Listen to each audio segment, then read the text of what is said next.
Now, when it comes to possibly a third term of Modi's government, I mean, what policies would help push renewables the right way? Well, first of all, thank you for having me on the show, Haslinda. Actually, what we've seen is that renewables by itself, just based on commercial merit, demands a lot of investment because it does today offer the lowest levelized cost of energy, or LCOE. And India today is the fourth largest renewable energy market, and just based on the contracted capacity, it will actually be the third largest market. So what we're seeing is that there is a lot of investment going into the sector. Decarbonization is a global mega trend for investment, and the government policies are actually kind of supporting that growth. So, whether it comes to the kind of benefits they're giving to long-term investors, or waiver of transmission charges, a concessional tax rate, increasing the allocation for renewable energy sector. So all of these augur well for the renewable energy market in India.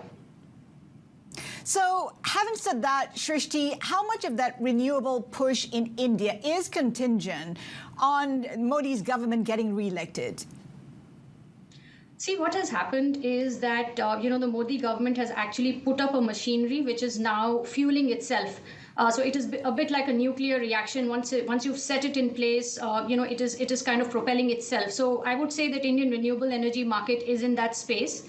The other interesting thing is that, renewables today, is actually a much larger theme. So it is today energy transition.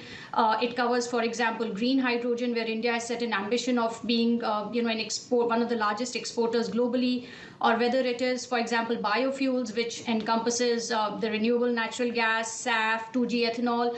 So all of these areas today, a lot of investment has gone in. We're starting off from a good base. So we feel that regardless of the outcome of the elections, the sector is in a good space.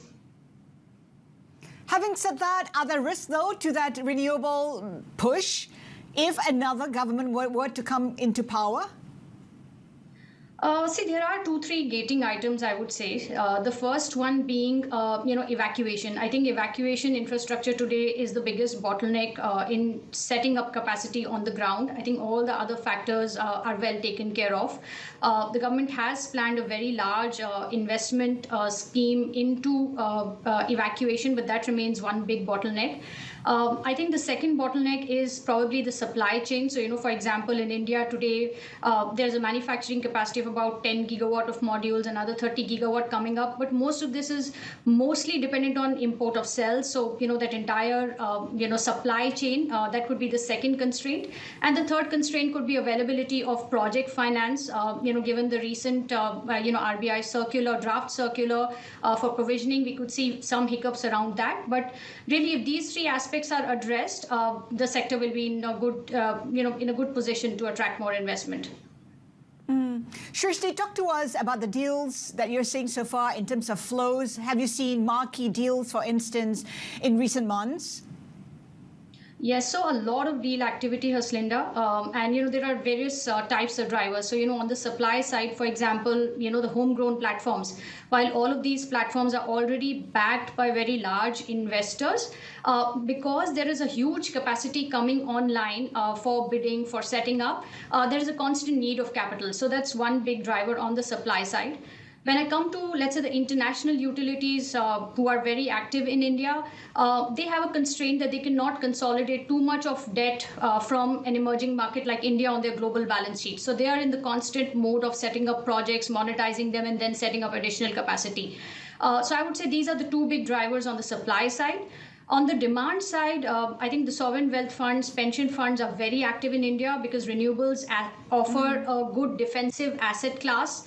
The only missing piece over there is that the tariffs are not linked to inflation, so it does not offer a hedge to currency risk. But other than that, the asset class sticks for these long-term patient capital investors. And similarly for private asset managers, because they've raised a lot of capital for decarbonization. And the sector offers visible growth, which then is ripe for yield contraction and increasing returns. That's a second driver for demand of these deals. And given this kind of a supply and demand, we are seeing a lot of deal activity. Like in the last 3 years, about 100 deals have got consummated in the market. And what I'm also seeing is that there is a healthy competition on deals. So on each transaction there are multiple bids, Right. but it's not too stiff that the investors become uncomfortable. Recently, we had the RBI on its direction on project financing. I'm just wondering how that might impact renewables. So it will definitely have a bearing, Haslinda. You're absolutely right. And what will happen is that if I try to convert this into what will be the impact on cost of borrowing, my assessment is that it will add about 50 to 100 bips to the cost of borrowing. What it will also do is it will make it more difficult for under construction projects to get financing because the provisioning norms have been increased. Similarly, because there is a minimum tail life now prescribed, refinancing, which is considered as par for the course for the sector, will become more difficult.